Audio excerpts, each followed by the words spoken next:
everybody, welcome back. So today I want to share with you my first impressions of the POOLIN EOCO6 and what it's been like over the last few days. I've had it for under a week. When I started out, I had some threading issues. I had hooping issues, a couple of things. But then once you go through the manuals and you watch the videos a couple of times, all of that would get resolved. The main issue I had was getting my upper and my lower tensions correct, and that didn't take too long either. I must admit that into day 2 of using this machine, I was complaining to my friends, oh my God, I hate this machine. But then once I got used to the machine, it's all good. So this is my 4th complete stitch out. I did test stitches before, but this one turned out great. My tensions are good. And so I'm just going to take you through what my process was. I didn't bother with an unboxing video because I know that you've seen a lot of those videos already. So let me just hop on over and show you a few issues I had and how I resolved them. Okay, so this is my second stitch out with the POOLIN EOCO6, and the first time I did it, I had loaded white thread to do this on a black garment. But of course, I couldn't see if I was having any tension issues because I was using white thread, and of course the bobbin is white. So I switched to the red thread, and as you can see, I'm having some tension issues, and so I'm going to fix that. Okay, so from my last stitch out, I could see I was having a tension problem, and so I'm going to try to see if I can figure out what the correct tension is.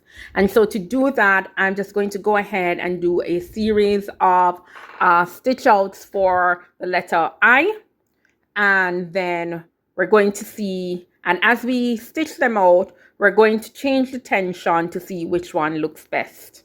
All right, so I'm just going to go over to the panel right here, and I'm just going to go into letter, and I'm just going to select I. Okay, and from there I'm going to go to configure and then size, and I'm just going to increase the size. I'm going to increase the height and the width.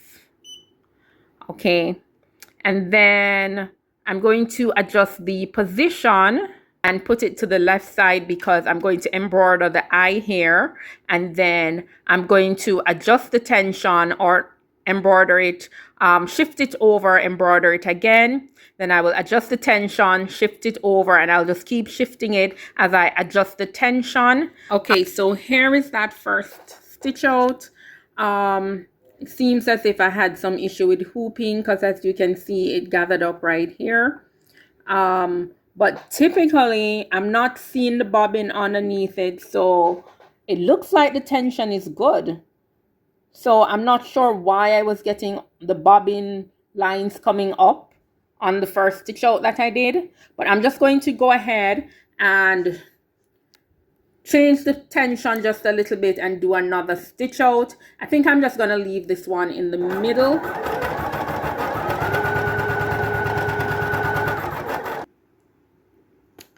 All right, so here is the second stitch out, and it looks great. Again, no bobbin. I didn't have so much puckering right here.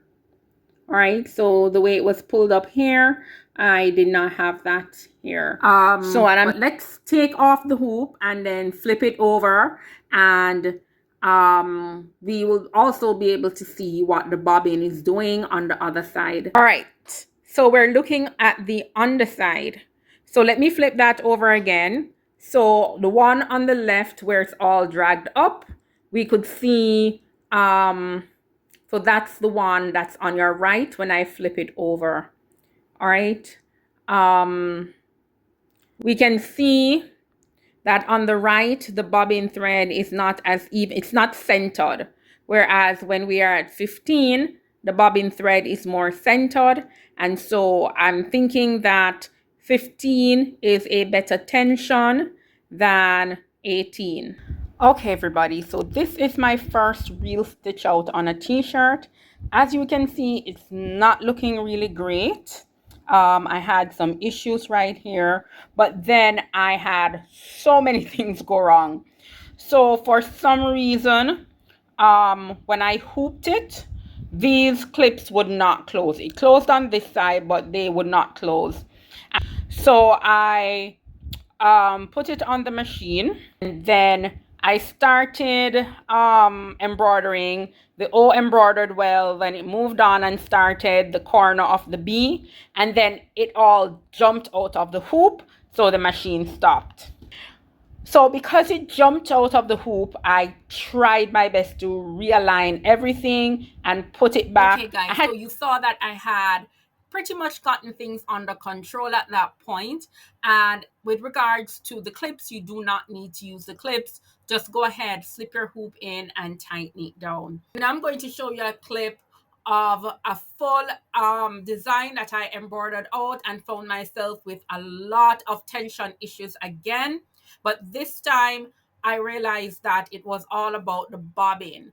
All right. So I'm going to tell you what went wrong, what I had to do to make the adjustments to get a really good stitch out if you are having this problem.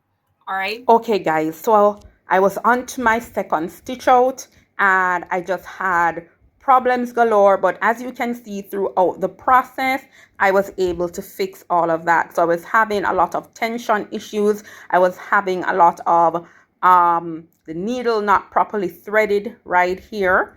So I started out, so I had put in a brand new smithered bobbin, and the bobbin thread has just been coming up through it. I lowered the thread tension and I was just getting more of that bobbin coming through. So I decided to rethread the upper thread, and this is where it gave me no ends of problems. It just would not thread, just wouldn't thread. I think I figured out why. So I was really upset at this point, thinking, oh my God, what a horrible spend I made. But you know, they say a bad workman blames his tools. So I thought about that and I went over the manual again to see, did I miss a step? So it's possible that the needle was not in its most up position, why it was not threading properly. I don't know. It just would not thread.